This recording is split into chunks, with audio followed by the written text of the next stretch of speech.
Dans l'architecture silencieuse de l'État, certains actes organisent, autorisent, interdisent et sanctionnent. Les actes administratifs sont l'expression concrète de l'action de l'État. Elles traduisent la volonté de l'administration, mais aussi concrétisent son pouvoir d'organiser la vie collective. De la simple décision municipale à l'arrêté ministériel, ils irriguent le quotidien des citoyens. Mais que sont-ils réellement? Quelle est leur portée juridique? Dans quelles conditions peuvent-ils être contestés? La réponse à toutes ces questions nous permettront de bien cerner la notion sur les actes administratifs. Et pour le faire, notre invité est docteur en droit public, enseignant-chercheur dans plusieurs universités de la place, avocat à la Cour. Il a plusieurs certifications à son actif, mais aussi le juriste le plus attrayant de Sigon. Aimables téléspectateurs, Tribune Citoyenne, c'est tout de suite avec docteur Mohamedou Diallo. À très vite.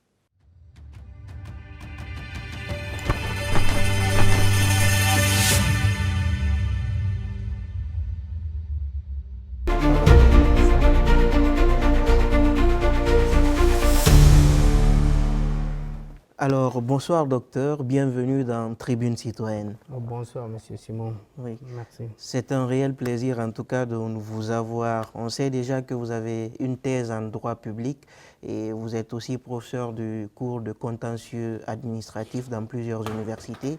Donc les actes administratifs, c'est quelque chose qui vous parle forcément. Alors pour entamer et permettre à tous nos auditeurs, pas seulement des juristes, même les profanes en droit, leur permettre de comprendre c'est quoi un acte administratif.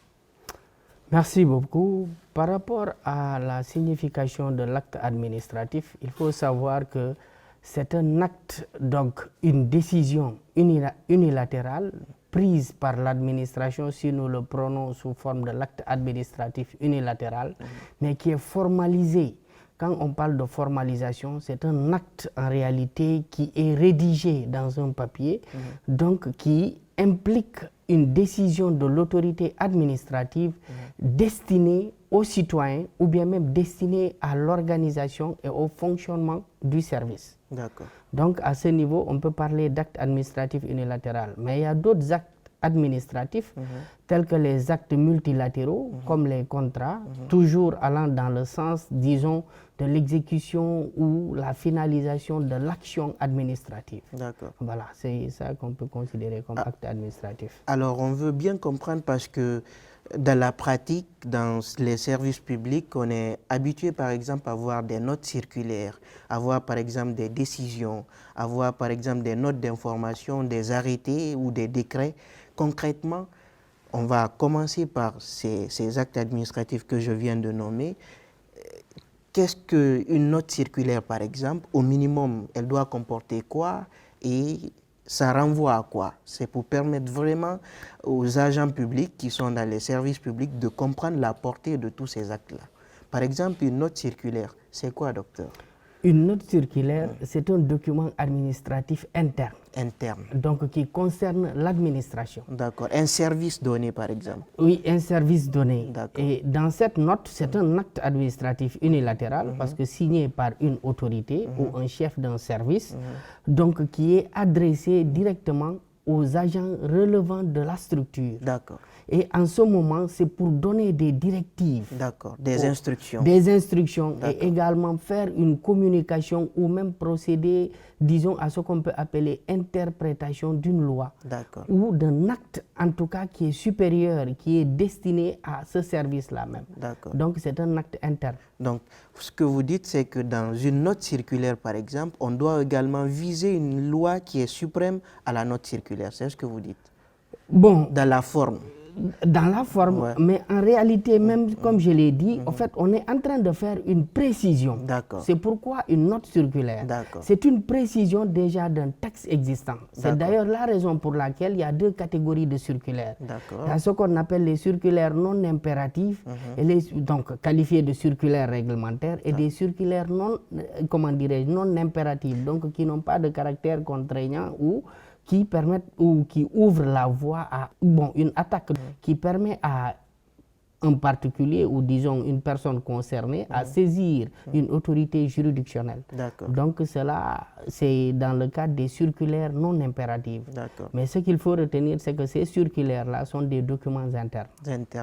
D'accord. Alors, en dehors des circulaires, on voit par exemple des décisions. Vous voyez par exemple un directeur général on peut lui rapporter des informations selon lesquelles par exemple un agent à l'interne se serait mal comporté. Il prend une décision de sanction par exemple.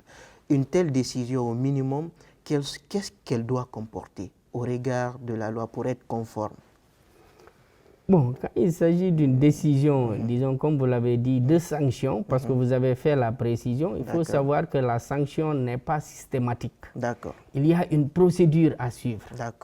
Au-delà de la procédure, il y a également une forme qu'il faille respecter. Tout à fait. Et lorsqu'on parle de la procédure, un directeur général ne peut pas se lever d'un seul coup et procéder à ou infliger une sanction à un agent relevant du service. Donc il va falloir d'abord procéder à des enquêtes, mettre en place une commission disciplinaire. Et ça dépend également, parce que vous dites un directeur général, est-ce qu'il a le pouvoir également de sanctionner ou bien est-ce que c'est le ministre en quelque sorte. Donc tout dépendra, et à partir de cet instant, il y a toujours des instances disciplinaires qui sont placées, disons, au sein de ces structures. Ces instances disciplinaires, donc c'est la procédure, procède d'abord à entendre l'agent et tout en respectant ce qu'on appelle le principe du contradictoire, le droit de la défense, parce que l'agent aussi a des droits qu'il va défendre. Donc à partir de cet instant, après qu'il y ait, disons, le rapport de cette commission, et c'est cela qui sera traduit devant l'autorité habilitée à sanctionner. Mais pour ce faire également, la sanction doit être une sanction prévue par les textes supérieurs, les lois, la Constitution, entre autres. C'est la raison pour laquelle, dans ces décisions, vous verrez ce qu'on appelle les visas. Ici, on est dans les formes. Et les visas, c'est là que vous entendez, vu la Constitution, vu la loi telle portant statut des agents de l'État, vu telle loi, le code de déontologie, par exemple. Effectivement. Laquelle loi, disons de façon globale, lequel texte juridique l'agent a violé. Donc il faut décliner tout cela avant qu'il y ait maintenant les dispositions de sanctions et également la signature et le cachet, donc donnant la forme en réalité de cette décision. Donc au regard de ce que vous dites, si par exemple un directeur prenait par exemple une décision pour sanctionner un agent sans apposer par exemple le cachet de la structure ou du service, cela voudrait dire qu'il y a vice de forme. Effectivement. Et un vice de forme est un cas d'ouverture d'un recours pour excès de pouvoir. Cette décision attaquée peut être annulée devant le juge. On en reviendra sur notamment les voies de recours et comment par exemple faire annuler un acte administratif. Mais pour poursuivre, on voit par exemple des arrêtés. Il y a parfois certains disent non, un maire peut prendre un arrêté municipal. Non, l'autre dit non, c'est le ministre qui peut prendre un arrêté tout simplement. Parfois, il y a une confusion qui règne au sein de la cité. Aidez-nous à mieux comprendre. Qui prend un arrêté et dans quel cadre? Voilà. Pour ce qui est des arrêtés, il va falloir connaître notre ordonnancement juridique. Il ne s'agit pas uniquement du maire. Donc, pour ce qui est des arrêtés, au fait, ce sont les ministres qui prennent les arrêtés. Mais avant les ministres, même nous, actuellement, avec notre constitution, c'est prévu, je pense, à l'article 83, quelque chose comme ça, que le Premier ministre peut prendre un arrêté, qu'on appelle l'arrêté primatorial. Mais il y a également l'arrêté ministériel. Donc le ministre, tous les ministres exercent leur pouvoir réglementaire que la loi 025, donc portant organisation générale de l'administration publique, les confère, l'exercent à travers un arrêté. Mais ils ne sont pas les seuls. Pourquoi ils ne sont pas les seuls? Vous savez, au niveau de la décentralisation, il y a les collectivités locales, les communes urbaines, communes rurales, entre autres, qui ont des compétences transférées au sein ou dans le cadre de la loi portant collectivité locale en Guinée. Il y a des compétences transférées. Ces autorités ont des prérogatives, disons, d'exécution ou d'application même des compétences qui leur sont transférées. Donc, et à partir de cet instant, ils sont détenteurs d'un pouvoir de police. Et en tant que détenteurs d'un pouvoir de police, ils ont un pouvoir réglementaire au niveau de la circonscription territoriale où leur pouvoir est limité. Maintenant, eux, l'exécution de ce pouvoir de police, donc pouvoir réglementaire par ricochet, se traduit dans la forme d'un arrêté. Donc, ils peuvent bel et bien, les maires, prendre des arrêtés. Et les gouverneurs, les préfets? Effectivement, eux également, ils ont possibilité de le prendre. Les arrêtés préfectoraux, les gouverneurs, les sous-préfets, entre autres, eux également qu'on appelle les administrateurs territoriaux. Ils ont des prérogatives pour prendre des arrêtés. Mais cela se limite à ces autorités-là. D'accord. Alors, on a bien compris, par exemple, le cadre des notes circulaires, on a bien compris le cadre, par exemple, des arrêtés.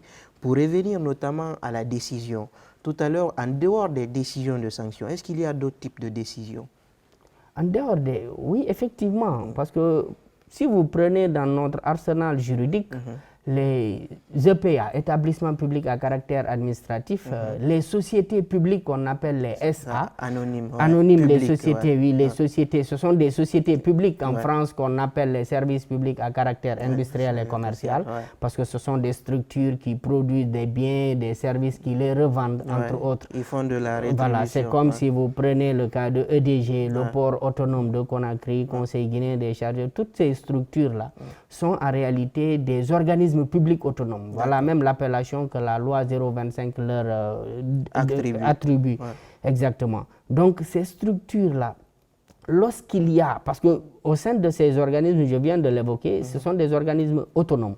Cette autonomie leur est conférée non seulement par la loi, mais également le statut qui régit l'organisme. Donc elles ont ce qu'on peut appeler une autonomie de gestion. Ayant une autonomie de gestion, le directeur, qui est l'autorité supérieure de l'instance, a des prérogatives dans le cadre de la gestion, donc du fonctionnement du service. Il est bel et bien habilité à prendre une telle décision, par exemple même de nomination à certaines structures, parce que dans le cadre du fonctionnement de la gestion intérieure, c'est à lui. Mais seulement aussi, il ne le fait pas de façon, disons, indépendante, si je peux m'exprimer ainsi. Parce qu'il y a la tutelle toujours. Au-delà de la tutelle même n'intervient pas exactement.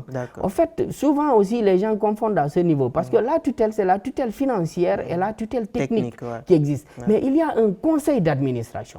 Pour les EPA. Les EPA et même les sociétés publiques. Les SA, c'est la loi 056 en Guinée qui réglemente ces organismes publics autonomes, leur mode de gouvernance. Docteur, on va bien alléger pour permettre à tout le monde de comprendre. Il n'y a pas que des juristes qui nous suivent.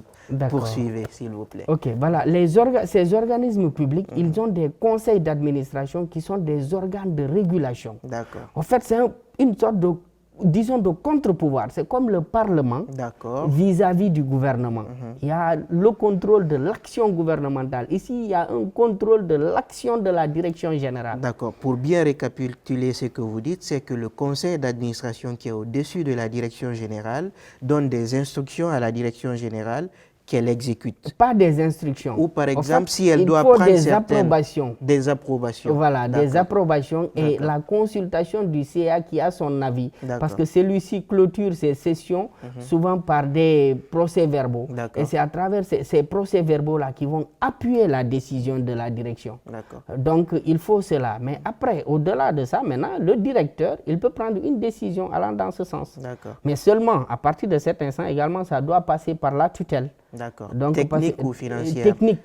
Technique. Voilà, parce que c'est la tutelle technique où même le directeur général assiste au, comment on appelle ça, les réunions de cabinet, exactement, au niveau des ministères. Donc, il participe, il reçoit des directives de la tutelle technique. D'accord. En fait, j'ai bien envie qu'on comprenne parce que pour beaucoup de juristes, tutelle technique et financière, on comprend tout de suite lorsqu'il s'agit des EPA. On dira tutelle technique, le ministère dont il relève. Tutelle financière, on va parler du ministère des Finances par exemple. Alors, aider les autres à mieux comprendre. Quand on parle de tutelle technique, d'un EPA par exemple, ça renvoie à quoi? Tutelle financière, ça renvoie à quoi? Bon, vous savez, ces organismes ont une autonomie de gestion, mais également une autonomie financière. Tout à fait. Et quand on parle de l'autonomie de gestion, c'est dans le cadre même, disons, de la gestion intérieure, mais également des activités que mène l'entité qui a l'autonomie. Mais étant donné que cet organisme a une compétence sur certaines matières, ces matières-là en réalité relèvent du ministère qu'on appelle la tutelle technique. D'accord. Donc ce ministère, en quelque sorte, il y a des directives que reçoit, parce que le directeur assiste non seulement aux réunions de cabinet, mais également aux réunions techniques, dirigées par le secrétaire, donc c'est le secrétaire général du ministère. Donc il reçoit des instructions. Il a des directives qu'il doit appliquer venant de là-haut, parce que l'administration, c'est comme l'armée. Elle est hiérarchisée. Même le ministre, il s'accommode directement au Premier ministre. Lui également avec le chef de l'État, parce que c'est une stratégie, une politique gouvernementale qu'ils vont exécuter. Donc il reçoit cela. Donc la tutelle technique sert à ça dans le cadre de la compétence matérielle. D'accord. Mais ayant une autonomie financière, ça veut dire que ces structures ont une autonomie financière. Des subventions par exemple. Ça c'est pour les EPA. Les EPA ont des subventions. L'État leur accorde une somme. C'est comme avec les fonds, disons, accordés aux collectivités locales. Et c'est à partir de ces subventions-là qu'ils payent le personnel employé. Donc, et également qu'eux-mêmes, ils exécutent le budget de fonctionnement. Le PTA, le plan de travail. Effectivement. Annuel, tout cela revient à cette subvention. D'accord. En ce qui concerne les SA, les sociétés publiques, c'est le même, disons, pratiquement. C'est la même chose. Elles aussi, mais elles ne bénéficient pas d'une subvention, par contre, parce qu'eux, ils ont un capital. Ils ont un capital. Au-delà du capital, ils vendent des biens et services. Et ce budget, ils ont un budget, même pour les EPA, qui sont adoptés par le conseil d'administration. C'est pourquoi je vous disais tout à l'heure que ces conseils d'administration sont à l'image du Parlement. Donc, qui l'adoptent et délivrent. Mais au-delà de ça, il y a un SAF. Disons un chef du service administratif et financier. Lui relève du ministère du budget, mais tout ce qui est exécuté dans le cadre du budget est suivi par le ministère des Finances. D'accord. Compte tenu, disons, de cette tutelle-là qu'on appelle la tutelle financière, qui assure le suivi, parce que ces structures sont également inspectées par un corps relevant du ministère de l'économie et des finances, appelé l'inspection des finances. Souvent pour contrôler la sincérité de l'exécution, la transparence également, effectivement, s'il n'y a pas, entre autres, disons, ce qu'on peut appeler des dépenses fictives, voilà, entre autres, même des dépenses qu'on va, disons, renflouer pour essayer d'exécuter et justifier et même jusqu'à procéder à des détournements. D'accord, on a bien compris en tout cas la distinction entre EPA, on parlait de décision notamment, on a dit que les directeurs généraux notamment peuvent s'adosser sur les résolutions des conseils d'administration pour prendre des décisions en ce sens, qui peuvent ne pas être forcément des décisions de sanction, ça peut être des décisions de nomination ou autres décisions allant dans le cadre des résolutions. En tout cas, on comprend beaucoup dans cette émission. Après donc qu'on ait levé l'équivoque sur cette partie, docteur, on aimerait bien comprendre un acte administratif, par exemple un arrêté ministériel, parce qu'on veut bien aller en profondeur. La forme, par exemple, parce que le problème, c'est justement la forme, parce que généralement, on aime dire, si l'autorité compétente, par exemple, a pris la décision, on est d'accord, mais sauf que dans la forme, certaines choses n'ont pas été respectées. Alors, un arrêté, au minimum, quelles sont les mentions obligatoires? Je ne parle pas de mention au regard de la loi, mais au regard du droit administratif, qu'est-ce qu'il faut concrètement faire ressortir dans un arrêté ministériel? Les visas. Les visas. Visa, naturellement, ça doit venir. Parce que vous n'êtes pas sans savoir un acte administratif. Bon, visa, vous savez, tout le monde n'est pas juriste.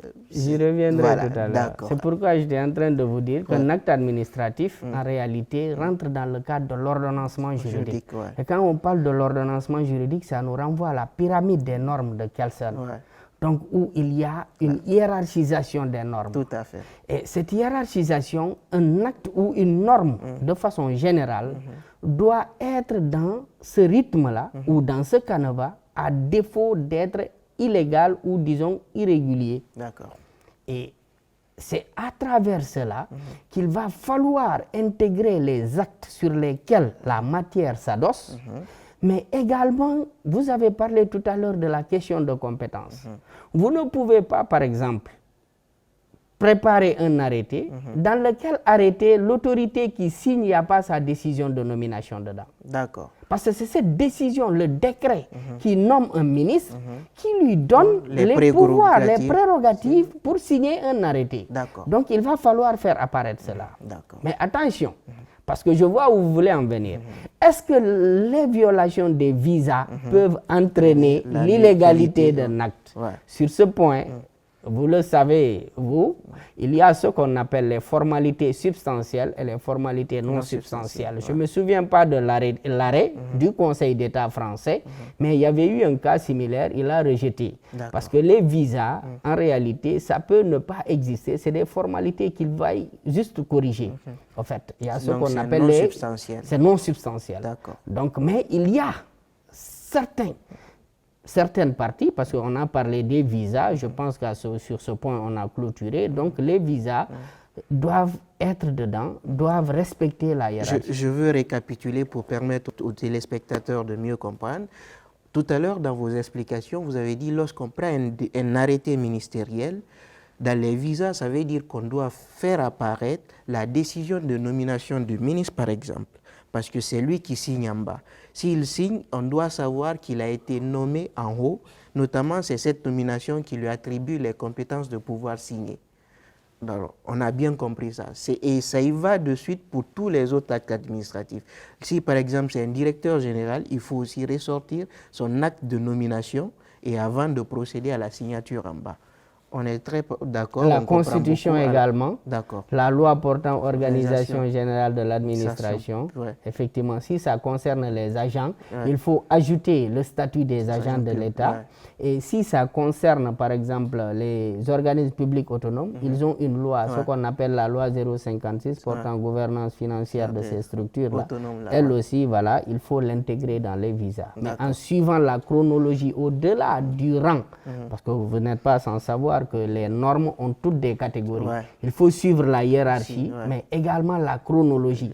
Par exemple, une loi adoptée en 2018 ne peut pas venir après une loi adoptée en 2019. Il va falloir qu'on mette d'abord la loi de 2018, puis venir celle de 2019. D'accord. Voilà, donc par exemple, on ne peut pas, notamment au-delà de l'ancienneté de l'année, de la chronologie, par exemple, la loi sur l'organisation de l'administration publique, on se dit directement qu'elle doit venir, par exemple, avant de parler de la loi sur l'organisation de la structure, par exemple. Effectivement. Donc, dans cette disposition, le décret également qui crée la structure. Donc, on apprend beaucoup parce qu'on sait, en Guinée, au-delà de la pyramide des normes qu'on sait, beaucoup de conseillers juridiques vont apprendre aujourd'hui parce que dans les différentes directions, il y a parfois ces petites erreurs-là qu'on commet et Tribune Citoyenne est là, bien entendu, au-delà des juristes et les non-juristes, de pouvoir comprendre ce que c'est les actes administratifs, qu'est-ce qu'ils doivent comporter également.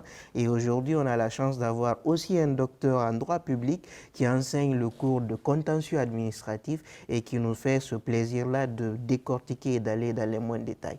Alors, docteur, on va poursuivre avec vous. Poursuivez. Après que vous ayez dit, les visas, après, qu'est-ce qui vient? Après les visas, maintenant, ce sont les dispositions, les prescriptions qui sont déclinées en des articles. D'accord. Après les visas, on va dire arrête le ministre, parce qu'on commence, le ministre, vu, arrête. C'est le ministre qui a le pouvoir, arrête. Donc c'est un arrêté. On vient, article 1er, on décline les prescriptions normatives. Qu'est-ce qu'on veut dire? On l'explique de façon normative.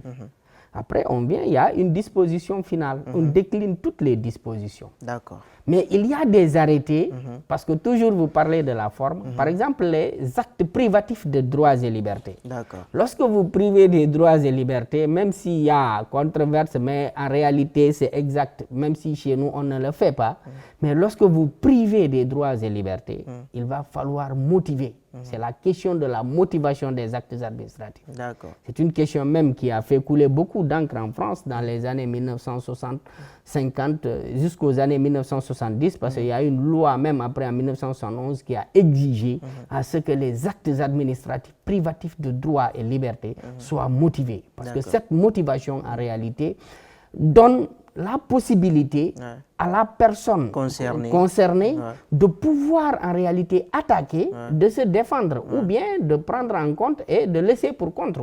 Donc dire de mieux comprendre la décision s'il va abandonner les voies de recours, entre autres. C'est à lui maintenant de décider à travers cette motivation.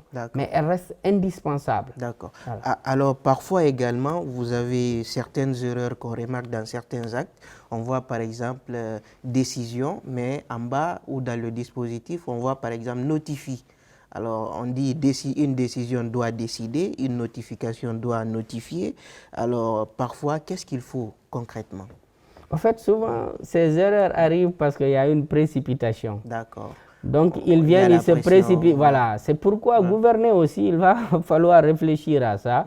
Les personnes qu'on donne les postes de responsabilité doivent être des personnes qui ne sont pas tellement émotives. Parce que tu ne peux pas prendre une décision à la hâte. Tout se fait parce que les conséquences, ça rattrape.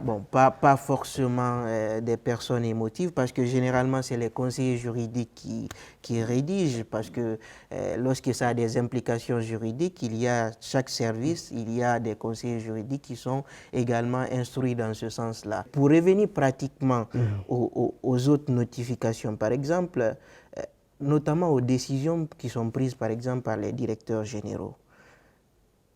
Il y a par exemple des décisions, des notifications ou d'autres formes d'appellation qu'on remarque.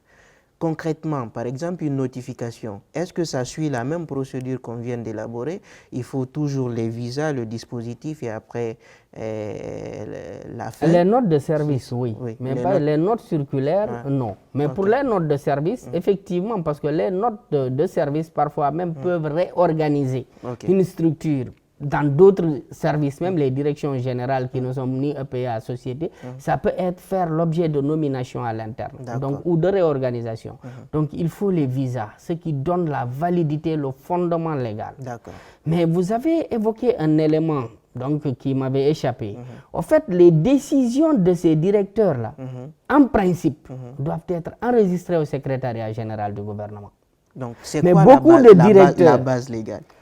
Il n'y a pas un texte. Le droit administratif, en réalité, il faut que les gens évitent de toujours fonder le droit sur les textes. Le droit administratif, c'est un droit prétorien. Il a fait plus d'un siècle en France en code. C'est en 2000 pour la première fois que la France a eu un code. Est-ce qu'il y a au moins une jurisprudence là-dessus qui dit par exemple que les décisions ou les actes pris par les directeurs généraux doivent faire l'objet... C'est une pratique administrative. Il relève de l'administration. À partir de l'instant où le secrétariat général du gouvernement est institué, les enregistrements non seulement permettent d'archiver, mais au-delà de l'archivage, on suppose que le secrétariat général du gouvernement est piloté par un juriste, une personne qui est aguerrie sur des questions de procédures administratives. Cet enregistrement, il y a une direction de la réglementation au niveau du secrétariat général du gouvernement. Cette structure vérifie les visas tout le temps avant la validation. C'est pourquoi je vous ai dit tout à l'heure, lorsque vous parlez d'un arrêté ou décret où il y a ces erreurs, c'est fait dans la précipitation. Parce que ça ne peut pas suivre tout ce circuit-là et que ça tombe au niveau du secrétariat général du gouvernement. Il valide l'acte comme ça en numérotant. C'est eux qui donnent le numéro. Mais parfois, un directeur peut rester dans son service, dans sa structure comme ça. Il prend une décision et puis il l'affiche avec un numéro que lui-même il a suivi dans le cadre de numérotation des dossiers de son service. Alors que ça doit être enregistré au secrétariat général du gouvernement. Donc c'est vraiment une grande information que vous nous apprenez là, parce que généralement c'est les décrets, les arrêtés, on voit au niveau du secrétariat général, mais vous nous apprenez que les décisions doivent être enregistrées au secrétariat général du gouvernement. Vous apprenez que les décisions également des directeurs généraux doivent être enregistrées au secrétariat général du gouvernement. Les décisions contiennent parfois des dispositions réglementaires. Et vous savez que quand ça contient cela, ça doit être archivé, mis dans le journal officiel. Il y a même des décisions que vous pouvez voir au niveau des journaux officiels. D'accord. Alors, merci beaucoup. On apprend en tout cas avec vous dans cette émission Tribune Citoyenne. L'autre chose, docteur, par exemple, on a beaucoup parlé des actes administratifs, des formes qu'on retrouve également dans les différents services. Mais lorsqu'on est, par exemple, un acte administratif nous porte grief. Par exemple, un acte administratif nous nous prive soit d'une liberté ou par exemple nous empêche d'avoir accès à un droit. Quelles sont les voies de recours et quelle est la procédure à suivre? Bon, quand vous dites un acte administratif, là, on sait que c'est l'acte administratif unilatéral. Oui, tout à fait. Quand cet acte nous porte grief, la voie qu'il y a, c'est d'attaquer l'acte devant le juge. Mais ça, c'est l'ultime voie. Avant cette ultime voie, il y a d'autres possibilités. Il y a ce qu'on appelle le recours administratif préalable, qui se décline en deux volets. Quand on parle du recours administratif préalable, c'est de saisir l'autorité administrative d'abord, avant d'attaquer. C'est pourquoi on dit préalable. Préalablement à la saisine d'un juge compétent. D'accord. Je veux matérialiser ce que vous dites pour permettre à tout le monde de comprendre. Je ne suis pas contre les recteurs d'université, mais si par exemple un recteur d'université prend un acte contre un étudiant qui le porte grief, ça veut dire que le recours préalable voudrait dire que l'étudiant doit venir devant le recteur pour demander de revenir sur sa décision. Pas seulement le recteur. C'est pourquoi j'ai dit ce recours administratif préalable a deux volets. D'accord. Il y a ce qu'on appelle le recours gracieux. Et le recours gracieux, c'est exactement ce que vous venez de dire. C'est lorsque la personne revient auprès de l'autorité administrative elle-même ayant pris la décision pour lui demander de revenir sur sa décision. D'accord. Mais au-delà de ça, il y a ce qu'on appelle le recours hiérarchique. D'accord. Et ce recours hiérarchique, c'est un recours encore administratif parce que c'est un recours adressé à l'autorité supérieure à celle qui a pris cette décision. D'accord. Je veux bien matérialiser ce que vous dites.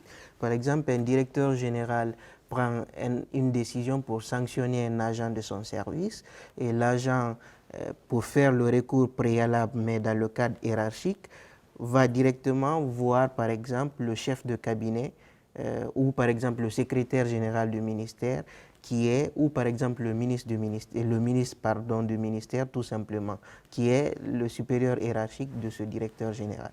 Quand il voit le chef de cabinet ou le secrétaire général, je me dirais que c'est des voies, disons, extra-administratives, parce qu'il vient peut-être pour demander une négociation. Ces recours doivent être rédigés et introduits au niveau du secrétariat de l'administration. Attention, parce que je vous ai dit que ça c'est préalable. Si vous ne faites pas ça, vous avez des risques d'insécurité juridique. Parce que le juge que vous allez saisir, il y a une question de délai qu'il calcule. Et vous n'allez pas vous adresser par un courrier au secrétaire général ou au chef de cabinet. Donc il faut s'adresser directement au ministre. Et c'est le ministre de tutelle technique qui est la hiérarchie administrative du directeur général. Vous rédigez une requête, un recours, où vous demandez à ce qu'il revienne sur sa décision en motivant. Parce qu'à partir du jour où vous avez introduit, vous avez un délai qui commence à courir. Et si vous l'introduisez encore, vous ne pouvez pas saisir le juge. C'est là où il y a le problème. Il faut attendre la réponse. Et cette réponse peut durer, parce que vous savez, l'administration peut garder le silence. Mais là, le droit vous donne un délai. C'est même la loi, comment dirais-je, organisant la Cour suprême décline ce délai. Le silence de l'administration, c'est 4 mois. Mais, disons, les 4 mois-là, c'est un délai franc. Donc, on extirpe les jours non ouvrables, fériés, entre autres. On compte 4 mois. Si l'administration ne nous répond pas, nous avons, disons, à partir de cet instant, un délai encore franc de 2 mois pour saisir le juge. Parce que si on ne le fait pas dans ce délai-là, on est forclos. Même si nous avons raison, le juge va rejeter la requête lorsqu'on va le saisir. D'accord. On était dans le recours préalable, le recours administratif préalable, et on a chuté tout de suite vers le recours... parce qu'il y a une liaison, naturellement. Oui, tout à fait. Maintenant, pour revenir au recours juridictionnel.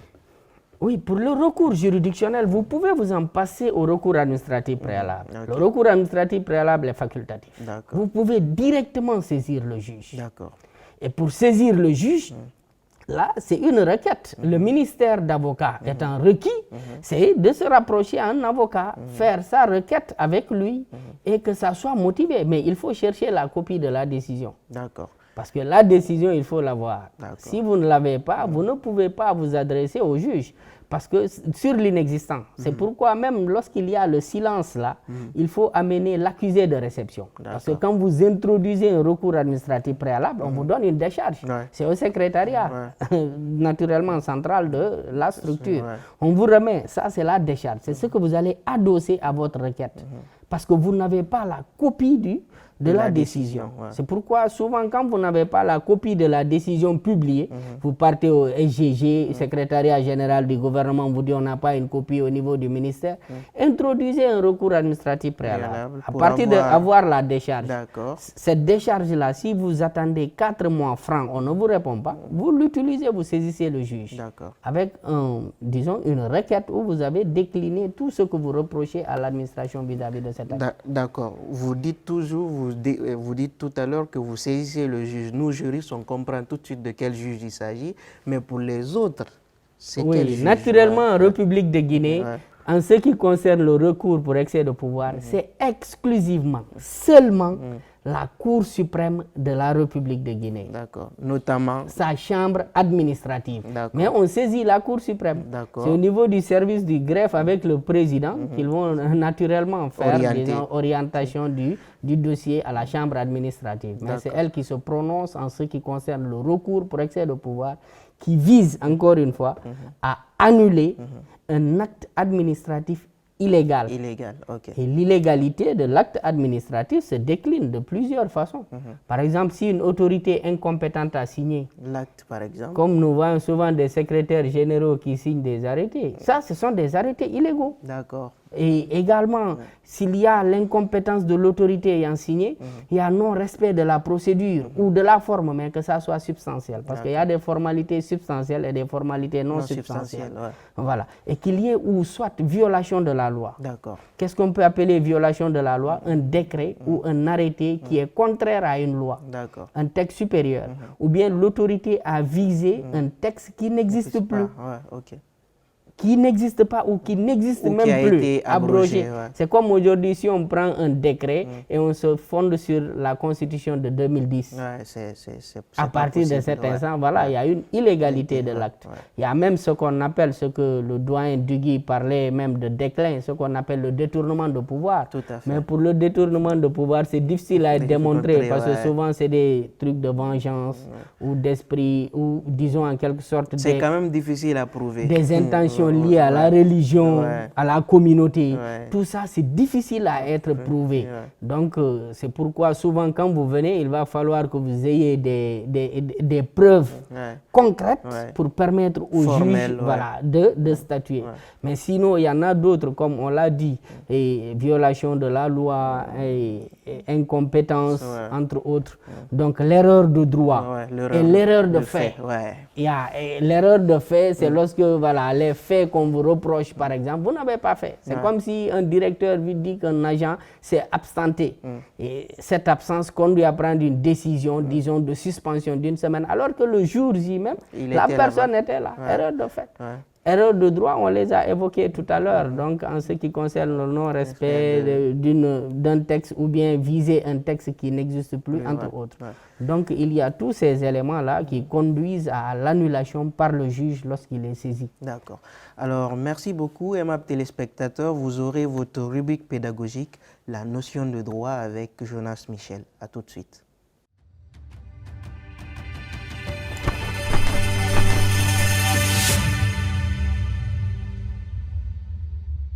Arrête de t'inventer les titres que tu n'as pas. Je vois tellement de gens s'autoproclamer PDG alors qu'ils tiennent juste une petite boutique en ligne ou un snack dans le quartier. Franchement, ça ne te rend pas plus crédible. Au contraire, ça montre que tu ignores les bases de ton business. Un titre, ce n'est pas pour faire beau dans ton statut WhatsApp. Un titre, ce n'est pas non plus pour frimer sur LinkedIn. Un titre, c'est une responsabilité légale qui dépend de la structure juridique de ton entreprise. Laisse-moi t'expliquer simplement pour que tu arrêtes la confusion. D'abord, le PDG, président directeur général. Tu peux être PDG que si tu diriges une société anonyme. Président qui fixe la vision stratégique, directeur général qui gère l'opérationnel. Tu peux porter ce titre seulement si tu as une grosse structure plusieurs investisseurs derrière toi avec un rôle lourd, pas un jeu. Ensuite, le DG, directeur général. Tu peux être DG d'une SA, d'une SAS ou parfois une SARL. Ton rôle, diriger l'entreprise au quotidien. Mais attention, il peut y avoir un président au-dessus de toi. Ensuite, le gérant. Tu es gérant quand tu crées une société à responsabilité limitée, SARL. C'est le cas de la majorité des commerces, des agences, des petites entreprises. Pas besoin d'inventer des titres. Ton extrait indiquera clairement gérant. En bref, vous l'aurez compris, le PDG, c'est celui qui fixe la stratégie opérationnelle. Le DG, c'est celui qui gère l'entreprise au quotidien. Et le gérant, c'est souvent dans les PME, les commerces et les agences. Ce que tu dois comprendre, c'est que mieux vaut être un petit gérant qui maîtrise ses affaires qu'un faux PDG qui trompe les gens et qui se trompe lui-même. La crédibilité attire les investisseurs, les partenaires et les clients. Le paraître, lui, détruit ta réputation. Sois fier de ton travail, même si ton business démarre petit, avec sérieux et rigueur. Demain, tu pourras. De retour encore avec vous, docteur, on va terminer en beauté. Quel est votre mot de la fin? Bon, ce que je dirais en réalité, mon dernier mot, c'est de dire aux Guinéens et surtout les administrés de s'informer sur leurs droits. Parce qu'ils ont des droits que souvent l'autorité même peut porter atteinte, donc, et connaître les voies de droit qui les permettent en réalité de réclamer leurs droits. Parce qu'on n'a pas naturellement cette coutume-là. La plupart du temps, les gens leurs droits sont bafoués, ils disent que soit l'administration ou la justice en quelque sorte ne va pas rendre justice, si je peux me répéter ainsi, alors qu'ils n'ont même pas tenté. Ouais. Donc moi ce que je dirais... Alors qu'il faut quand même faire confiance à la justice à un moment donné. Faire confiance à la justice et également faire confiance aux actions que vous allez engager pour pouvoir en réalité, même auprès de l'administration, pour pouvoir avoir espoir par rapport, parce qu'à force d'insister, un jour ça peut payer. Alors, c'était les derniers mots de notre docteur qu'on appelle communément et affectueusement juriste de Sigon, le seul juriste de son village, Sigon, bien entendu. Aimables téléspectateurs, au revoir, c'était tout pour votre émission Tribune Citoyenne. À très vite.